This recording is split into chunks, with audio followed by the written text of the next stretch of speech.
What's going on, advocates? Welcome back to another edition of the Black Mental Health Podcast. I'm your host, Reg. Joined today with me is my living room. I'm in the living room recording this at this moment. Wanted to give up a new scenery. As you can see in the background, we celebrating 100 episodes of this podcast, and it has been an amazing journey. And I can't even express the gratitude that I have for everyone that continues to support and listen to this podcast.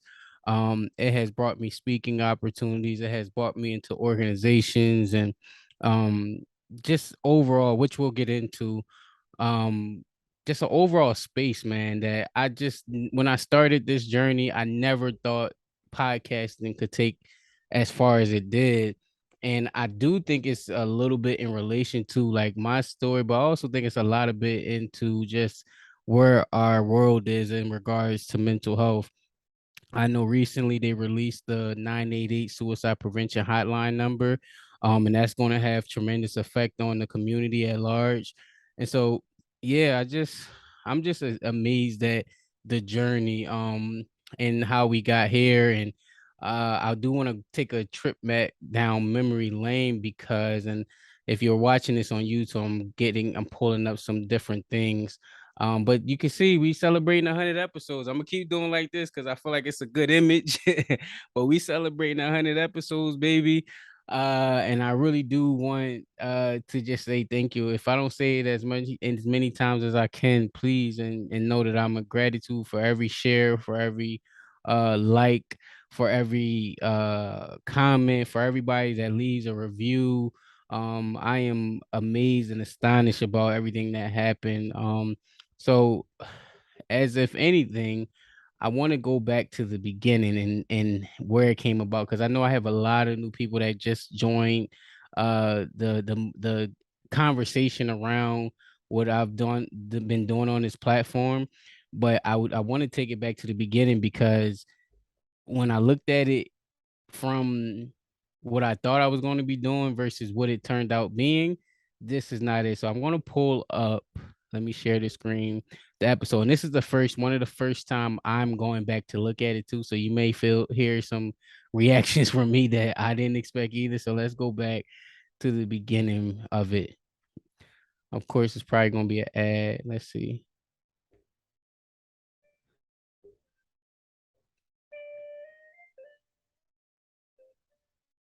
Okay, simple intro.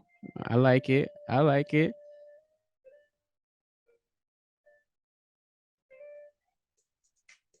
All right. Okay. All right. Now there so when I was thinking of an intro song about what I wanted to play and what I wanted to happen within in the song of this podcast, and what vibe. So the first part was cool, as you can hear. That was a nice little intro vibe, a little meditative song. But then we go into the all right, I wanted the hip hop part or some hip hop element towards it, and then you see you kind of see where we went wrong at. So that was one of the first things that I've learned the first go around. Jesus. And it's very long at that. Welcome to the intro episode of the Black Mental Health Podcast. I'm your host, Reg. Joined with me by special guest. Nobody. I'm here by myself. I'm talking about who I am, why I created the podcast, why I should do it. So as you can see, I was a little nervous early on. I'm looking down, looking at my notes, and even now I have some concepts, some ideas of what I want to talk about for the most part. But I don't have any notes while I'm looking down, and I didn't have as much confidence as I do now within behind the microphone. And that was one of the reasons why I wanted to celebrate this episode too, is because um it's one of those things where you have to stick with something long enough for it to go. So let me look it up too, because it was a reason. I wanted to bring that concept up. Many podcasts don't pass 100 episodes. The average podcast.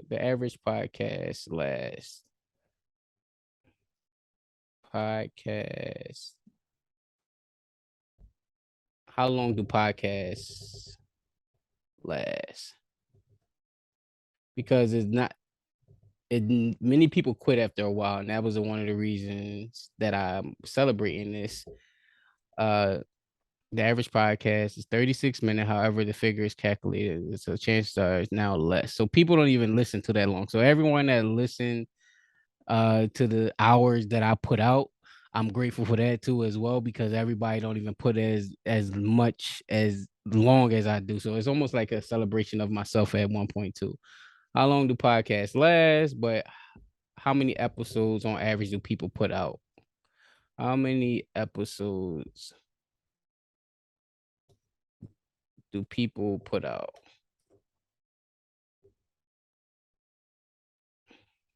Oh, there we go. Maybe how many? What's the average time people stop podcasting? Because it's the people stop after a while and they give you inconsistency. Um, how long does it? How long should a podcast? That how many podcasts quit? 21. They say 50% of US podcasters going to listen to the whole podcast. Just over half. No, that's not what I'm looking for. People quit podcast. Oh, after they start. I'll we'll look that up another time because I can't get the concept of what I want to get. But people don't make it to 100 episodes was what I was getting to, and I'm lucky to be able to get there. But let's get back into the first episode, and I don't know why it's so distorted because when I recorded it, it wasn't this distorted. Again, I haven't looked back at these in a long time, so now I'm finding out stuff that I didn't even know, and I'm learning this as we go along. So let's see if it clears up. Oh, we'll get more into him a little bit later. I had male figures, but my mom was pretty much single for the most part. Worked two jobs, did everything to help me become who I am. Let's also go into this. This was at my kitchen table. We can see the microphone. Look at the advancement of the microphone at this point. Oh, I'm not sharing, so maybe it would help if I share the screen. But this is not I that I believe when they say all you should do is start, man. And this is one of the reasons why I want to go back and pull this up because I haven't viewed this and you've begun to appreciate how far you've come and things of that nature. So I look at that and I say, oh man, I'm still wearing the hat backwards. I'm at the kitchen table. I'm nervous. You'll see that it takes what is it? Oh man, what's June 8, 2018? We in 2022, 4 years ago. So I was 26 recording this, and it's embarrassing to look back on a little bit. Nationality, my mom is from Antigua, actually, a little small island that not too many people know about. Beautiful island though, 365 beaches. Might want to go there to vacate. What else? Dad was from Philly, grew up and raised. I had to get to know him a little bit more later in my years because we really didn't have too much of a connection. So we're just now getting to that point of like understanding and learning one another. But again, like I said, we'll get more into that later.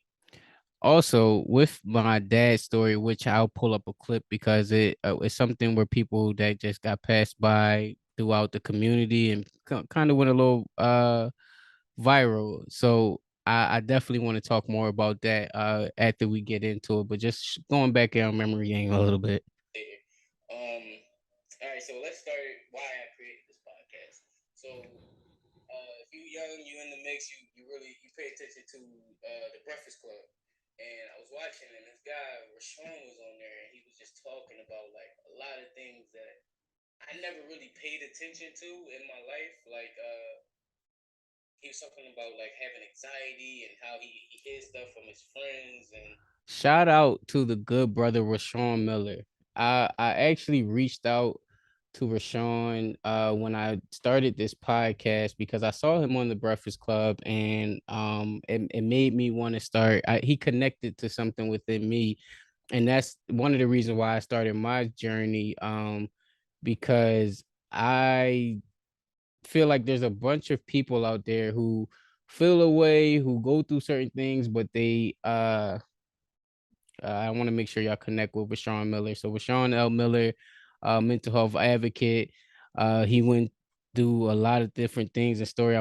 Hey Sean, I need you on the podcast, man. It's been too long. Please follow his content. A lot of his social media, a lot of the things that he do is great in regards to the mental health community and what he's got going on. And then I sent him a DM. I wonder if I could pull that up. Let's see. This is all in live time, people. I'm giving you the journey of how a lot of people I know ask for the journey, um, and how it started. This is where it came into. So me and Rashawn actually were talking since 2017. And one of the first text messages that I sent him, bro, you inspired me to start sharing my mental health story more and help others to share theirs. I'm no therapist or a counselor, but people usually come to me with their stories and advice, any advice on getting into the industry. And I have an idea I'm thinking about moving forward. Just wanted your take. And then to Rashawn's credit, he said, in what capacity are you trying to get into? Now, when I first saw that, I got maybe like a little offended because it was like, who are you to question me? But that's still when you young, you don't know nothing, you don't know better.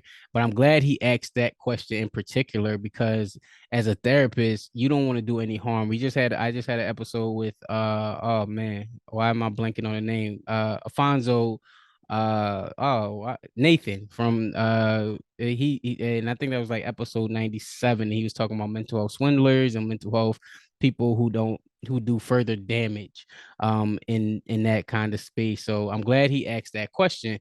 And so Rashawn's put in his O'Reilly. Now I had that idea for the concept, and he was like, hey, I told him podcasting. I'm a good communicator and conversationalist. Wanted to share other people's stories as well as my own to help the listeners.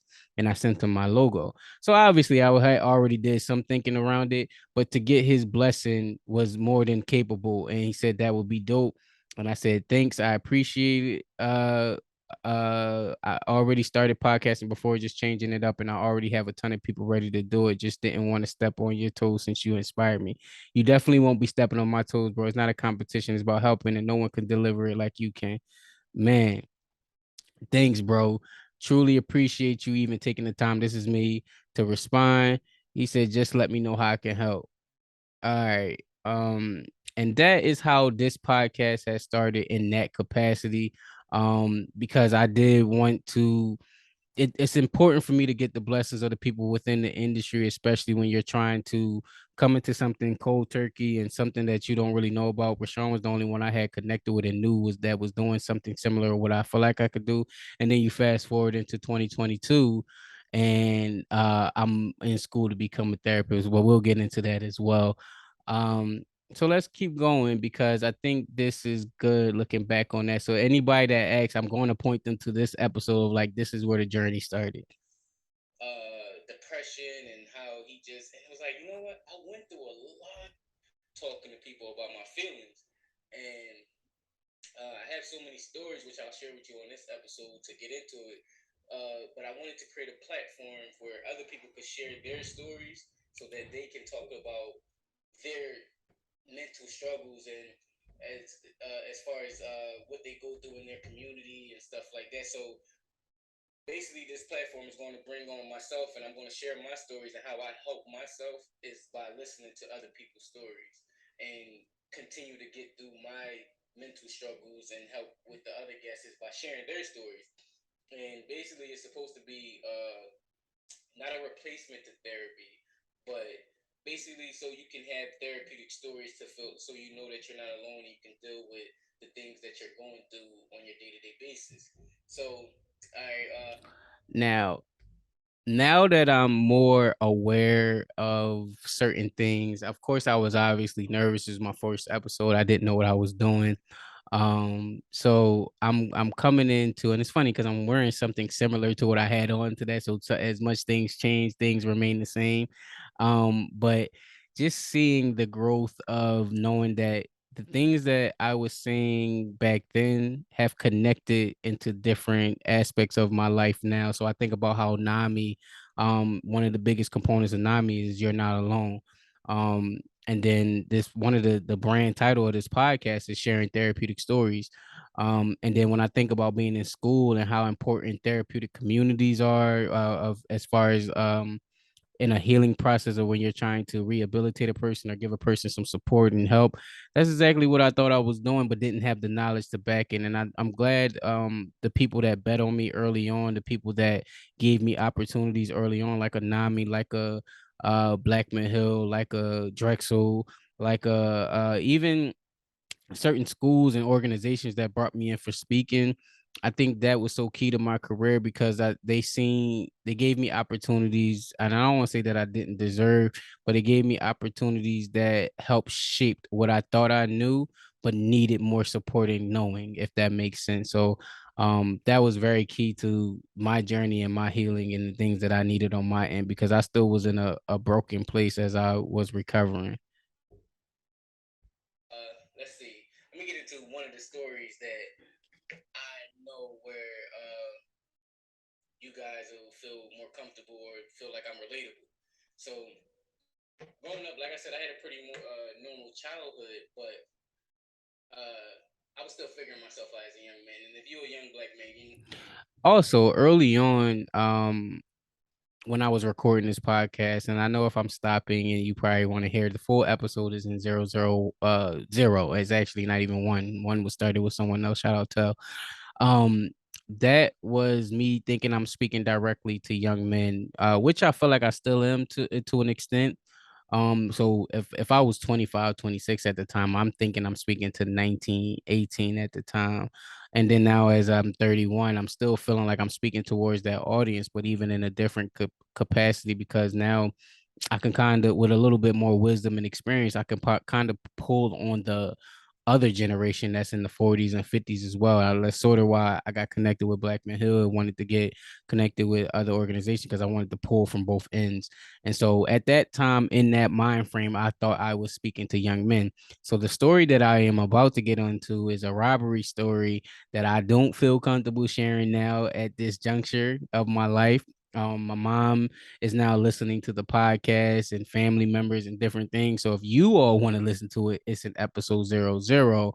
But I will not play it. I will not share it. That is a story that I share with young men. Because again, it's not a glorified thing. It's just it was what I thought I was doing then was to seem relatable and seem informative. But now as I grow, you certain things in your past are a part of your past. And it's not always necessary to have the conversation about certain things. Everything needs its proper context. Why a lot of people are getting in trouble for certain things in the past because it's getting taken out of the context of what it was. And again, if I say it now, there's nothing like bad about it, but it also puts other people in implications and different things like that. And so I try to avoid shedding light on certain things. And again, it's certain images of my past that I don't want to share or as vulnerable as much as I was early on. It's called media training now. I've learned the value in it and why they tell you don't share certain things and why. Like, so again, those who know, and those who need to know will learn when the proper time is necessary. So I'll skip over that. Let me see where do I go to? Like 1920. So yeah, nah, I'll skip past all of. Uh-oh, let's go up here. So we went out there. Nope, nope. Yeah, I gotta go back and listen to it. It was an intense story too. It's something that still plagues me to this day. It's episode 00. You guys can go check it out. So he came in. Uh-oh. We probably further down. I didn't know I took so long on that story. Bad time of being late. Nope. All right. Well, maybe that was the rest of the episode. Honestly, I think that was it. They say what you need, you teach. Okay. So I started teaching and wanting to get into mental health because there we go. All right, Reg, talk your stuff. What you need, you teach. I love it because that is so true, and I still feel that way. And, and I was like, listen, I took some pills and uh-oh. Nope. That was another story that I share often in my journey as well about suicide attempts as well. Again, for the full story, you will get episode 00. Nope. Well, we was right here. Let's go. You can see what I'm skipping past. Get to the car, get around the corner, whoop. Mm. Can't afford therapy. That's why I created this. All right, there we go.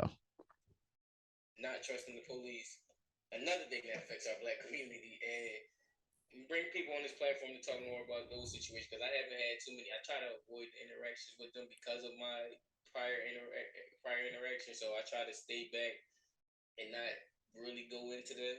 But I really want people to get on my platform and just share their stories to help others, man. Like, because I feel like it's a taboo topic that we have in our community, but we don't really talk about it. They say go to therapy. Therapy not affordable for all of us. Now, young Reginald, let me stop sharing. Young Reginald, therapy is affordable for all of us in the not in the way that we expect. So now that the beautiful thing about growth is that you can go back and you can expand on things that you once thought was right that you now know are untrue. So I'll say with the affordability to therapy for anyone that's listening, all therapists have if especially if they're not if they're in private sectors of therapy and things like that, they have the option of creating their pay and how much they charge for their therapeutic services. So if it's going to take some work. You will have to call around probably. You may get lucky and call in the first place, but they do offer a sliding scale where they can ask how much can you afford and they can work with you in providing alternative ways to pay for your stuff. They may even tell you to come do a group session, whatever, whatever. There are also organizations that offer free therapy, hint, hint, Black Men Hill, who will give you the same therapeutic treatment for free for 2 months. And they will provide you with a provider of color and will match make you up with a provider to that meets your needs. So you have alternative services like a Black Man Hill, as well as checking with your health insurance because we have a lot of people that have health insurance and don't realize that they're already covered with therapy. So there are a bunch of alternatives out there. And at this point, because from where I started to where I'm at now, you can kind of Google a lot of these different things and you can find alternative service because people are recognizing the value in it.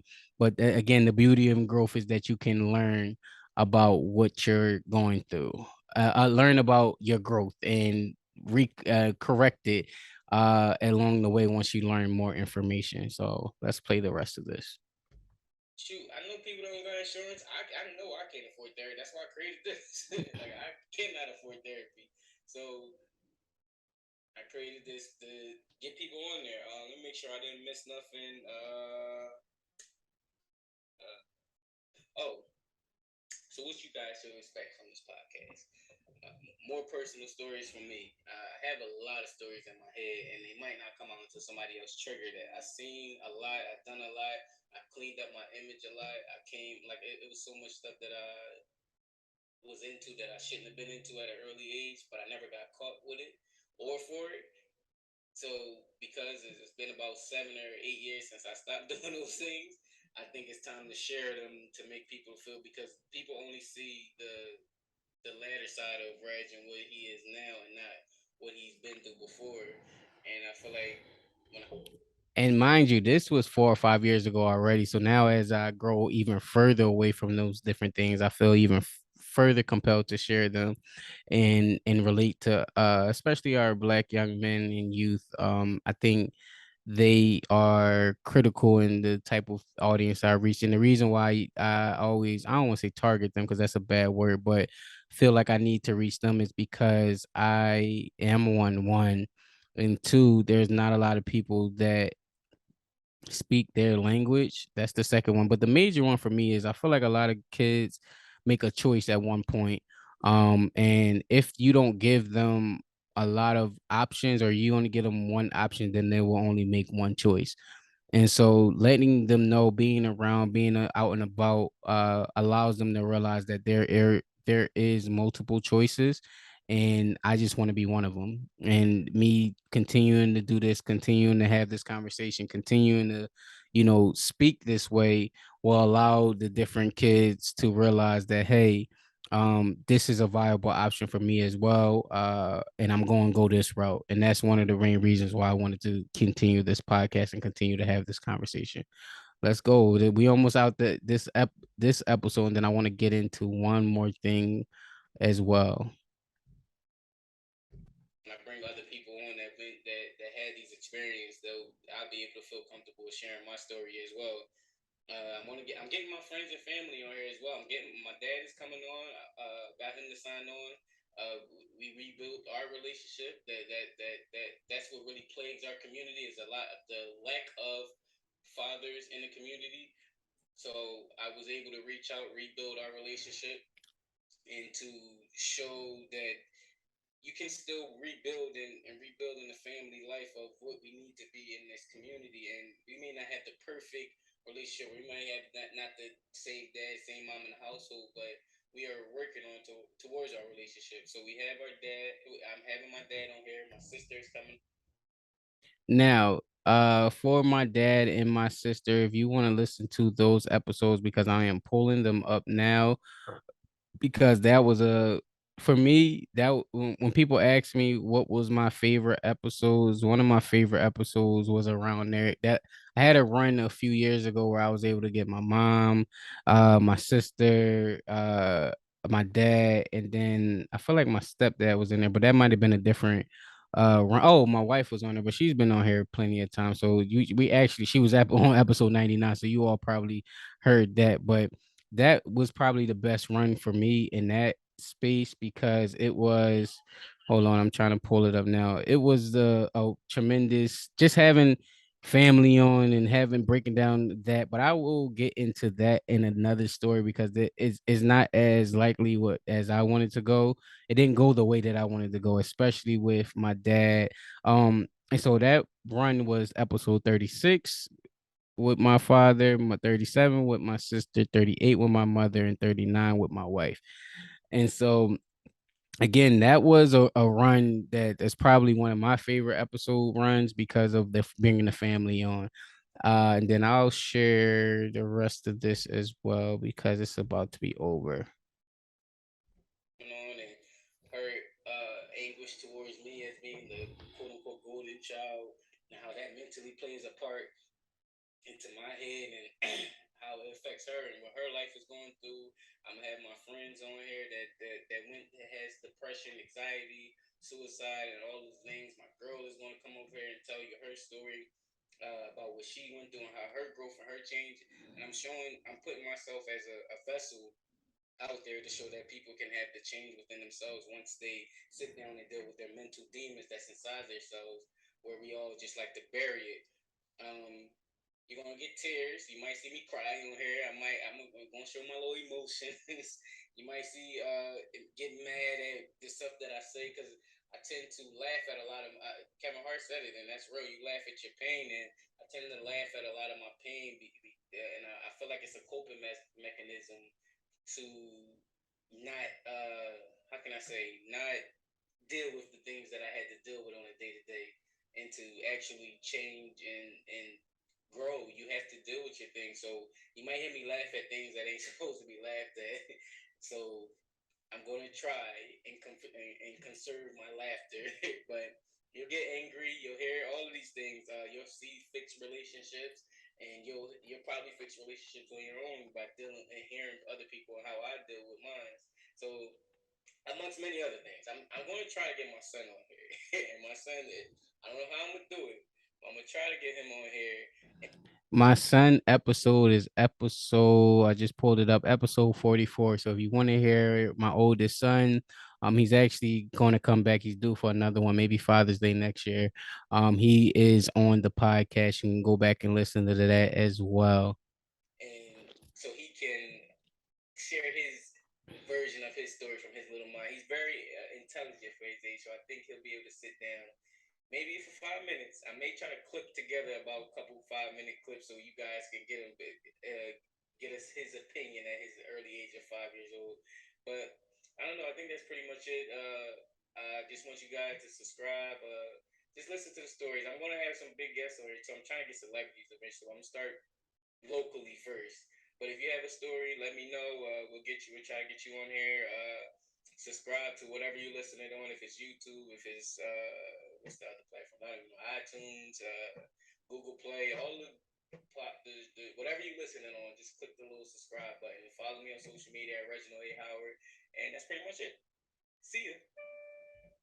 And now you can obviously see how nervous I was and inexperienced I was, but it was good to go back and watch that and just to check it out and just to see where you are and where you were at that time and process growth. So yeah, that was the episode one. It's been a long journey, go all the way up to episode 100.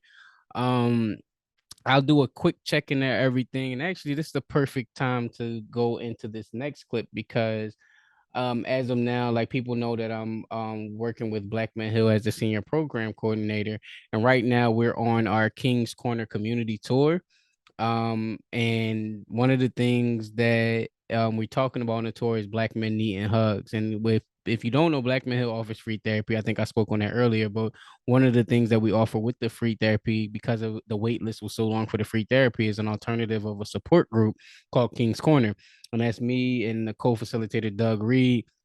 We come every Sunday night, 7 p.m. Eastern, to talk and about different topics around mental health in the community with men. It's men only. And so, as one of the things that came up during the tour, and I'm going to pull that up now because um, it's one of the things that probably was my highest rated video, and it wasn't intentionally, but I really spoke to something that spoke inside of me. So I'll go into and I'll just play the clip so you kind of got to see, and then I'll quarterback it after the clip is played.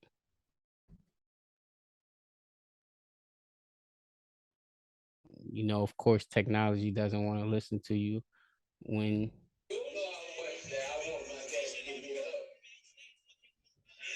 And it sucks that I gotta wait every day he's supposed to come and give me a hug. And he ain't coming. But it's okay though. It's okay. Because I got sons that want to give me a hug.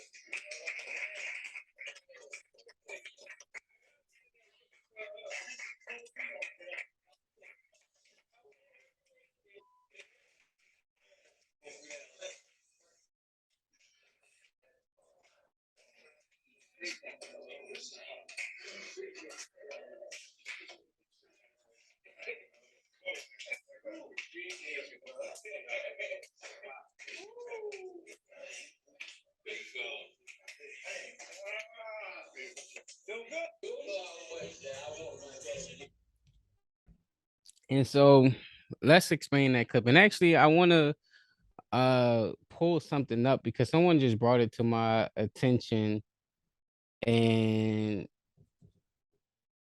I they related it to the scene in Fresh Prince of Bel Air when Will cried about about his father.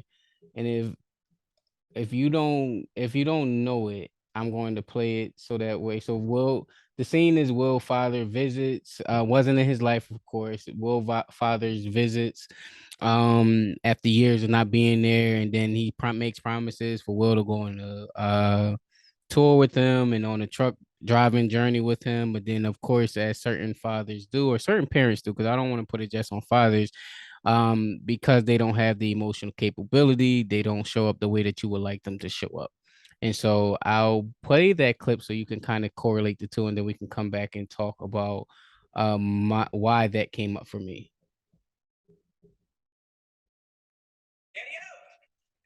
What's up?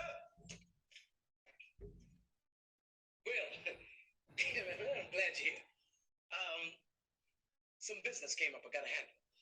So we're gonna have to put our trip on hold. You understand? Yeah, that's cool.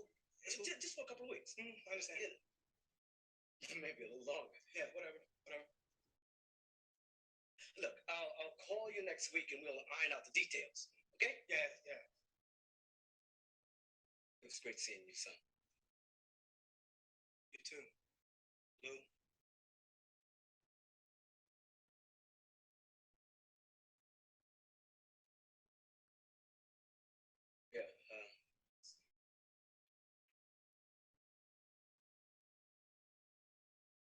I'm sorry. You know what? Actually, this works out better for me. You know, the Slimmies of summer come to class wearing next to nothing. You know what I'm saying? Well, it's all right to be angry. Hey, why should I be mad? I'm saying at least he said goodbye this time. I just wish I hadn't wasted my money buying this stupid present. I'm sorry. You know, if there was something that I. Hey, you know what? You ain't got to do nothing. I feel like, you know, ain't like I'm still 5 years old, you know? Ain't like I'm going to be sitting up every night asking my mom, when's daddy coming home, you know? Who needs him? Hey, he wasn't there to teach me how to shoot my first basket, but I learned, didn't I? Hey, I got pretty damn good at it too, didn't I, Uncle Phil? Got through my first day without him, right? I learned how to drive. I learned how to shave. I learned how to fight without him. I had 14 great birthdays without him. He never even sent me a damn card. To hell with him!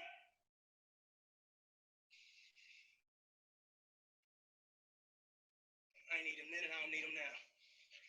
Well, you know what, Uncle Phil? I'm gonna get through college without him.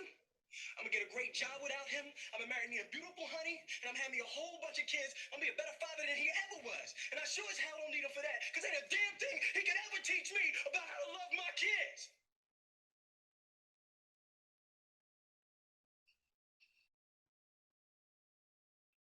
How come you don't want me, man?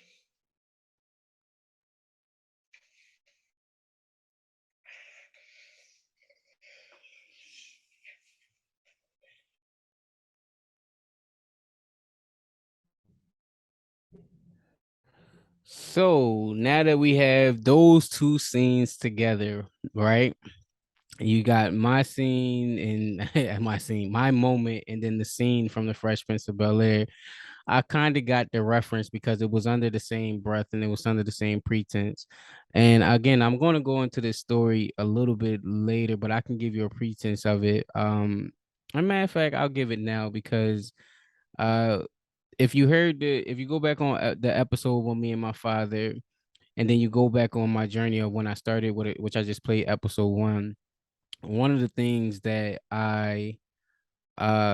plagued my life and caused a lot of anguish and even up to my suicide ideation was because my father wasn't there and I had these responsibilities of a man that I don't feel like my mom she's a mother like she done what she was supposed to do as a mother, and of course she is not the perfect mother, is no one's perfect, but she did what she was supposed to do as a mother. There's still a missing element of a father or a fatherly figure that I needed in the moment of my suicide ideation, depression, and things of that nature.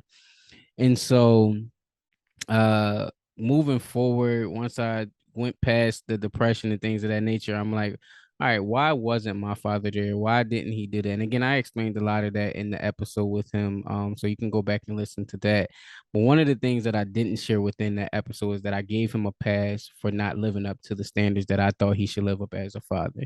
And I'll make a caveat with that and say, um I don't think the effort and that's one credit that I will always give my mom is that she may not have been the best, but she made an effort.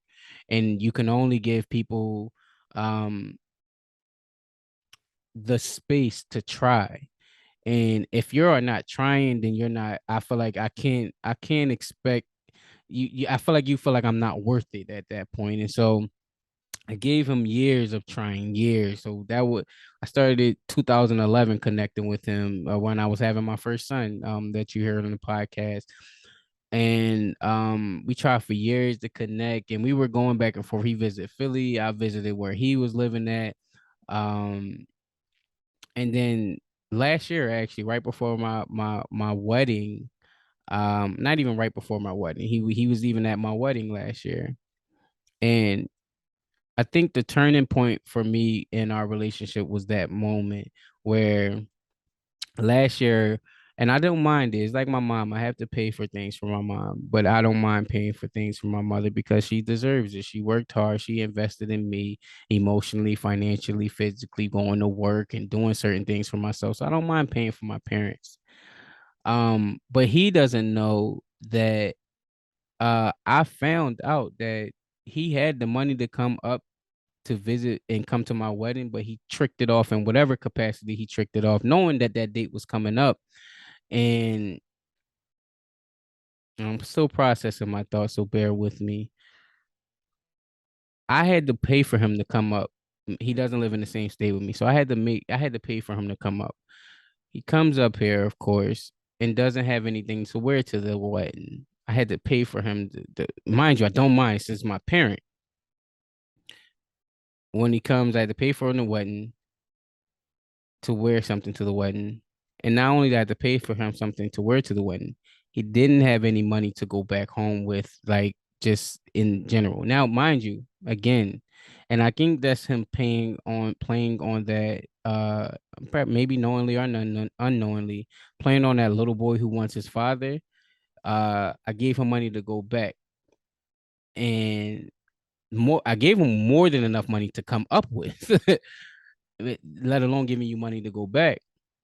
And gave him somewhere to sleep when he got up here, all of those different things. This, mind you, this is my wedding weekend. And then there was a small moment within my wedding weekend where he I needed to put my bow tie on, I needed a bunch of things. And our wedding, me and my wife will probably come back and discuss our wedding in a few years because it didn't go ideal. Not nothing between me and her. It was everything else and everyone else. And one small moment in that wedding thing, that then the thing, not the wedding experience, but that wedding experience with me and my wife, that it shifted for me, was I needed help with my bow tie, and he just never got up to help me. Mind you, there's a bunch of things going on, like moving around, kids is in the room, this got to be done. It's my wedding day. Not just mine, excuse me, my wife's wedding day. So I don't want to put no burden on her. I know if it wasn't her day or it wasn't our day, then I'm not, she would have had my back regardless. But the day that I expect for a father to father me and be in a position to father me, that he just didn't, he was not there in that moment. I was being a father to my father in that moment. And I know you get to do that as a while eventually anyway, when you get to be with your parents and your parents get of older age. But I also feel like he didn't put that time in, that energy, that effort, and it has nothing to do with financially, but we can add that in there too, financially, that he doesn't deserve certain things. And so that was the one small moment. And so I sent him money back. And the last thing he said to me in that moment was like, you know what, son, I'm gonna make you whole. Like, I appreciate you doing this, for whatever, whatever. The little boy wanted to please his daddy, so he did it. And so the little boy heard from his daddy that, all right, son, I'm gonna make you whole. Like, thanks for that. You didn't have to do this, but I appreciate it. And I'm gonna make sure you get everything you need to get back. It wasn't financial for me. It wasn't a financial transaction. All I heard was daddy made a promise and he's going to fulfill it for you. And I know my sons do it to me. And if I don't care how dog tired I am, or if I don't have the money at the moment, if I made a promise to them, because I know they heard on, I know kids hold on to your word. Uh, I I I want to say 90% of the time I do my best to either complete the promise that I made, or have a sufficient enough alternative so that way they can feel satisfaction when it comes to that. And so fast forward, pretty much that's the last time I hear from my dad in any capacity, if I'm being honest. Like, I think we had like a call there, but I really learned that he was tap dancing around the subject and he never brought it up. And again, it wasn't about the money. And I'm gonna say why it wasn't the money. I told a story early on in the earlier episodes of how I used to visit my dad in the summertime. My mom would let me go down to his house, and one Christmas I think she let me go for Christmas one year. And one Christmas he had bought me a bike for Christmas. And I remember coming back to Philadelphia from his where he lives at, and telling all my friends, yeah, I got this bike. Da, da, da. Before I left, he was like, yeah, I'm gonna bring this up for you. We can't carry it back now. I'm gonna bring it up for you, whatever the case may be. I think I spoke on it on the episode with him, and how much that hurted me and how I gave him uh a pass. But let me tell the story. So I told my friends, but he never bought that bike, and that disappointed me still to this day. And you can see how it connects to the wedding story. And he can't buy me a bike. but he can also make those same type of promises, but in an adult manly way. And so, because at this point, I honestly don't need too much from him financially. I honestly don't need too much from him as a man, as certain things that I've kind of figured out on my own, or had figures in my life to help me figure it out. And I just wanted him to be a dad. So in that episode, you'll hear me. I don't agree with his episode at all, and that comes with growth. He painted himself in the picture as a victim, as opposed to taking accountability for his actions. And I think the trigger moment for me was, in order for me not to go off on you as a man and snap and do these certain things, I just have to take a step back from you. I don't know how long it will be. I don't know if it's forever, if it's for now, but I have to step back. And I realized that within that step back, I have yet to hear from him in these years. So one of the episodes that I had with Nia B, y'all probably heard it already. Um, no, I know y'all heard it already. It came out earlier, maybe about 4 episodes ago, and I was on her platform. And one of the things she expressed to me within her platform was, I am still waiting for him to come with the bike. I am still waiting for him to come with the money. And I talk as if he's still coming. And and she's a therapist as well. Uh, one of the thing, and I heard from another therapist of a show that my wife is currently watching. I think it's called The Finances, or Fiance, or Finish, or something, Divorce or something. It's an Oprah show.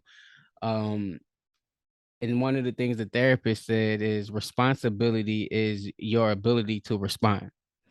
And I don't think some of the capabilities that I'm expecting from my father he has within him. And because I don't know how to respond to it, I just have to take a step back so that way I can process if or can I still deal with him. And so when you see in that video of me crying and holding my son, I hadn't realized that he was sucking up so much of my emotional capacity that I was unable to give my sons the hugs that they were looking for. I was unable to give them the love that they were looking for. I was unable to give them I was robbing them of the fatherly experience that I never got. And so as I look at 100 episodes and I look at conversations with my son, conversations with my dad, I'm like, oh, I missed it. I forgot. I didn't see it. And so that's all that emotions packed into one that hit me in that moment of, that's it. That's what I've been missing this whole time. I'm thinking I'm missing it from him. I'm actually missing it from them. Like, I'm missing it from my kids. Like, oh, they require what I'm looking for. So you may can't fix what he never gave you, but you can fix what you can give them. And I think that was that moment it hit me. It was letting go of the little boy and stepping up to become the father. And I'm like, oh, jackpot. And I hit a growth moment. I hit a spirit. And it was cried and was left out there. And I don't even know if I have the emotional capacity to deal with him anymore, because I have now opened myself up to them. I hope I'm making sense. I know I'm talking to myself here, but I had opened myself up to the emotional capacity for them. And now when he decides to return, if he decides to return or how he's going to act, I don't even think I'm gonna have the same response for him, because I think it's going to require a lot of work on his end that he hasn't even done for himself. So I can't even expect that to go the same way. Whereas I was making myself available, I was holding enough emotional space for him, that window has closed tighter down. And like I don't have to give my mother that amount of emotional space, because we got a lot of time and energy in this space. And so now we can just kind of fix whatever little things we have, or whatever uh we just mold what we already have. Whereas with him, we were trying to begin something that it required the energy on both ends. And I feel like I was doing a lot more than I was getting out of it. Like I was getting a lot, I was doing a lot more, and I didn't respect it. I don't respect it. It won't happen again. The family probably don't know. If they do know, I was connected with them. They was in and out. Bro, I don't want to be attached to none of that stuff. Like I don't want to be attached to it because a lot of that family trauma and history and things come from genetically experienced things. It comes from stuff where I'm trying to create a new brand of Howards. Like I'm creating a new brand. Like I almost wanted to change my last name because I bear his name. I'm a junior. I wanted to change my last name so that way whatever I create with my family is something that's totally separate from what they have going on with them. And that's not even saying that my mom's side is perfect, but at least they present. And I can, you can have flaws and things of people, but people not perfect, but they're present. And so you can always find a way to fix present. But when you can't fix, when you don't have the opportunity to fix present, because present is not there, like you can't do it, then now you got to restructure how you deal with it. And I think that was in that moment. So for everybody that watched that, that was what you all seen in that moment. I didn't get a chance to explain it, of course, because it was a moment that was felt and that was had. And so I didn't want to leave this episode just talking about the past of the experiences with the podcast. I wanted to leave something of that nature. So yes, that is what that was. I'm trying to look at my notes, but I think that's a good way to end it. I do have one thing where which you can expect. I always try to leave, especially when I got these solo episodes. Again, we had episode 100, baby. We had episode 100, baby. Like we is here. 100 episodes. Podcasts don't make it past. I think they said episode 10. I was trying to look it up earlier. I see I failed completely, but podcasts don't make it past a certain number. And so to be here at episode 100, the next 100 episodes, man, I'm trying to take this conversation around mental health global. I'm trying to get different. It's a European experience of Black mental health. There's a Canadian experience of Black mental health, Caribbean, all these different spaces, and I'm trying to pop into them and have those conversations as well without disregarding the ones that I've already been having. So you'll still get the therapist, you'll still get the regular person like myself who is trying to find their journey of healing and just having those conversations as well. So that's what you can expect moving forward. Again, I thank you for your time and attention. I thank you for you. Lil Wayne has a quote where you could have been anywhere in the world, but you're right here listening to this with me. And so I appreciate it so much and I'm thankful so much. And um, I look forward to this journey with you all. Please share something, share a comment of this on YouTube, share a comment on this on Apple Podcasts. People love to hear that. Oh, and I'm currently working on a deal too, so that way we can amplify this conversation up. So look forward to a podcasting deal next year, trying to figure out how to do that and what that journey looks like. And yeah, that's it. Always remember that this platform, this 100 episode podcast platform, has never been about replacing being a replacement of therapy. It's an alternative piece. It's an alternative place where people share therapeutic stories. Thank you for listening.